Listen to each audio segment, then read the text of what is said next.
আপনারা এখন দেখতে পাচ্ছেন শেখ হাসিনার পালিয়ে যাওয়ার সেই এক্সক্লুসিভ ভিডিও। কিভাবে সবাইকে না বলে পালিয়ে গেলেন শেখ হাসিনা এবং পালিয়ে যাওয়ার সময় তিনি গণভবন থেকে হেলিকপ্টারে করে পালিয়ে গেছেন। দুটি গাড়ি এখানে দেখা যাচ্ছে, একটা কালো গাড়ি আর একটা নীল গাড়ি। আর তিনি এইভাবে পালিয়ে যাবেন এটা আসলে কেউ ভাবেই নাই কিভাবে তিনি পালিয়ে গেলেন। আর এরকম দুটি এক্সক্লুসিভ ভিডিও এসেছে আমাদের হাতে, যেটা আপনারা দেখতে পাচ্ছেন। এই এক্সক্লুসিভ ভিডিওটি এখন রীতিমতো ভাইরাল হয়ে গেছে। কোথায় গেছে শেখ হাসিনা? আদৌ কি তিনি ইন্ডিয়াতে রয়েছেন নাকি লন্ডনে? অনেকেই বলছে লন্ডনে তাকে জায়গা দেয়নি, তাহলে তিনি কোথায় যাচ্ছেন? আর এরপর দেখা গেছে হেলিকপ্টারে করে তিনি দেশ ত্যাগ করছেন। এটা গণভবন থেকে একটু দূরেই ভিডিওটা করা হয়েছে। আর এভাবে পালিয়ে তিনি যাবেন এটা আসলে কেউ ভাবতেই পারেনি। শেখ হাসিনা বলেছিলেন বিন্দুমাত্র রক্ত থাকা পর্যন্ত তিনি দেশ ছাড়বেন না, তাকে এই দেশ থেকে কেউ তাড়াতে পারবে না। অবশেষে দেখা গেল তিনি নিজেই দেশ ত্যাগ করে চলে গেছেন এবং পালিয়ে গেছেন। সবাই যখন গণভবনের দিকে এগোচ্ছিল তখনই বোঝা যাচ্ছিল যে কিছু একটা হবে। আর এই ভয়ই যেন পালিয়ে গেলেন শেখ হাসিনা। সবাই বলছে কেন পালিয়ে গেল শেখ হাসিনা? শেখ হাসিনাকে আবারও দেশে আনা হবে, তার বিচার করা হবে, এমনটাই বলছেন সমন্বয়করা। অনেকেই বলছে শেখ হাসিনার পালিয়ে যাওয়াটা ঠিক হয়নি, শেখ হাসিনা এখানে থাকা দরকার ছিল, তার এখানেই এটার সাজা হওয়া দরকার ছিল, বিচার হওয়ার দরকার ছিল, এমনটাই বলছেন অনেকে বলছেন শেখ হাসিনার এখানে থাকলে সবচেয়ে বেশি বেটার হতো, কারণ তিনি যে অপকর্ম করেছেন তার বিচার এই মাটিতেই, এই বাংলার মাটিতেই হওয়া দরকার ছিল। কিন্তু সব কিছুর ঊর্ধ্বে তিনি পালিয়ে গেলেন দেশ ছেড়ে। পালিয়ে তিনি সর্বপ্রথম গিয়েছিলেন ইন্ডিয়াতে অনেক কথাবার্তা হওয়ার পর তার প্লেন চলছিল লন্ডনের দিকে, কিন্তু লন্ডনে থাকার বিষয়টি তাকে খারিজ করে দেওয়া হয়েছে। সেই জন্য তিনি লন্ডনে এখন যেতে পারছেন না। তো শেখ হাসিনা এখন কোথায় যাবে?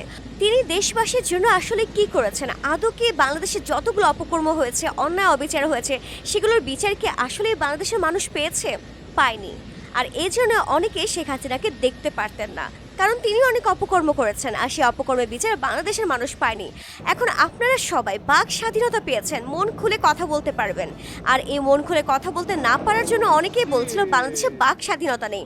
বাংলাদেশে কেন বাক স্বাধীনতা থাকবে না? একটা গণতন্ত্র দেশে কেন কিছু বলার মতো কোনো কিছু থাকবে না? কেন মানুষের বলার আগে তার মুখ বন্ধ করে দেওয়া হবে? অনেক ছাত্রদের আমরা দেখেছি যারা শহীদ হয়েছেন, আবু সাইদের মতো মুগ্ধর মতো মানুষগুলো তারা বাঁচতে দেয়নি। কেন বাঁচতে দিল না? আজ হাজারো মুগ্ধ রয়েছে দেশে, আজ হাজারো আবু সাইদ রয়েছে দেশে, তারা জয় উল্লাস করেছে। এক আবু সাইদ গেছে, হাজার আবু সাইদ দাঁড়িয়ে গেছে বুক পেতে। এক মুগ্ধ গেছে, হাজারো মুগ্ধ পানি নিয়ে এসে দাঁড়িয়ে গেছে। পানি লাগবে কিনা, কারো পানি চাই কিনা, এমন কয়টা মুখ তিনি বন্ধ করতে পারতেন? আদৌ কি পারতেন? আর এই না পারার জন্য তিনি দেশ ত্যাগ করে চলে গেছেন। তিনি বুঝতে পেরেছেন দেশের জনগণ তাকে আর চায় না। দেশের জনগণ এখন বাক স্বাধীনতা চায়, দেশের জনগণ এখন ভালোভাবে বাঁচতে চায়, দেশের জনগণ এখন দেশের শান্তিটা চায়। আর এই শান্তির জন্যই তিনি বুঝতে পেরেছেন তার এখানে থাকাটা ঠিক হবে না।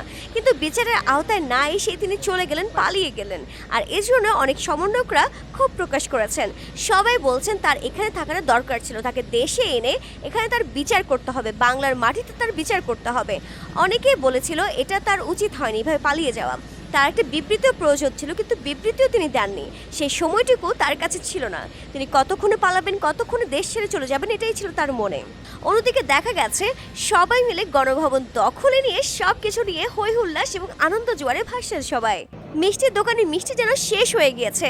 আর এজন্যই সবাই আনন্দ উল্লাসে বলছেন গণভবনে গিয়ে যে যা পারছে সেটাই নিয়ে নিচ্ছে। অনেকে শেখ হাসিনার শাড়ি থেকে শুরু করে, জামদানি শাড়ি থেকে শুরু করে এমন কিছু নেই যে রাখেননি, সব কিছু তারা নিয়ে চলে আসছেন, ওখানে বসে রয়েছেন। এবং সেখানে বুফের খাবারগুলো সবাই খুব মজা করেই খাচ্ছেন। সেখানে শেখ হাসিনার খাবারগুলো তারা খুব আনন্দ সহকারে খাচ্ছেন। এবং শেখ হাসিনা যেখানে থাকতেন তার যে রুমগুলো ছিল সেখানে গিয়ে অনেকেই ভিডিও করছেন। অনেকে হাঁস মুরগি থেকে শুরু করে মাছ থেকে শুরু করে সব কিছুই যেন নিয়ে আসছেন সেই গণভবন থেকে। অনেকেই আনন্দ উল্লাস বলছেন। এরপর দেখা গেছে গণভবনে যেন একটা আনন্দের জোয়ার ভেসেছিল। আসলে আমার বলার কোনো ভাষা নেই, বাট এটাই এতটা আনন্দ সবাই পাচ্ছে, এটা বলার বাইরে। মনে হচ্ছে আজকে ঈদের দিন, আজকে নতুন একটা বাংলাদেশের একটা দিন শুরু হয়েছে। অনেকে 1971 সালে সেই স্বাধীন দেশটা পায়নি, কিন্তু 2024 সালে স্বাধীন দেশ সবাই দেখেছে। 5ই আগস্ট সবাই সেই স্বাধীন দেশের উপভোগ করছে, আনন্দ করছে, মিছিল করছে। সবাই এই বাংলাদেশ ছেড়ে আর কোথাও যেতে চায় না, নতুন করে এই বাংলাদেশটা সবাই করে নিতে চায়। সবাই চায় হাসিনা যতগুলো অপকর্ম করেছে সে অপকর্মের দায়ভার তাকেই নিতে হবে, আর এই জন্য দেশে এনে তাকে বিচারের আওতায় আনতে হবে, এমনটাই বলছেন অনেকে। আবার অনেকে বলছেন যত কিছুই হোক না কেন দেশটা আমাদের, দেশটা নতুন করে গড়ব আমরা সবাই, এমনটাই অনেকেই বলছেন। কিন্তু এত আনন্দ উল্লাসের মধ্যে বলতেই হয় শেখ হাসিনা আসলে পালানোর জন্য তিনি কি রেডি ছিলেন আদৌ? যদি এমনটাই হতো, এতটা ভয় পেয়েছেন বলার বাইরে। তার ছেলেও বলছে শেখ হাসিনা আর রাজনীতি করবেন না। শেখ হাসিনা কেন রাজনীতি করবেন না? তিনি কি ভয় পেয়েছেন? কেন?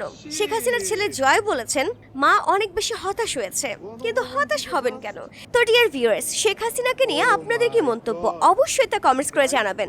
আপনার মূল্যবান দুটি মন্তব্য অবশ্যই কমেন্টস করবেন, আর ভিডিওটি শেয়ার করতে একদমই ভুলবেন না। পাইছি।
Holy shit!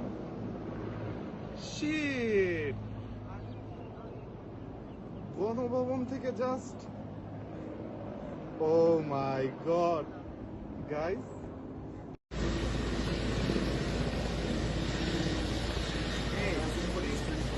পাইছি।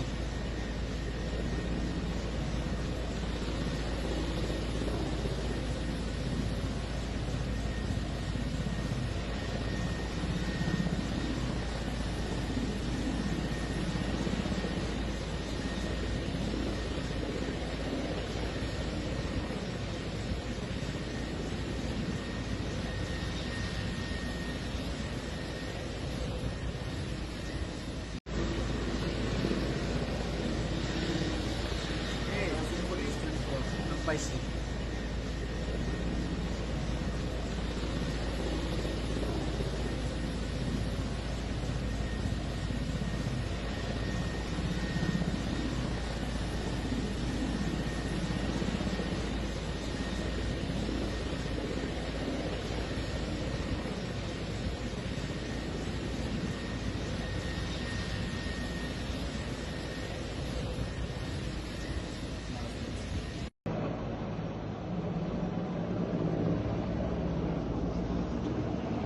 Holy shit! Shit! গণভবন থেকে just Oh my god! Guys?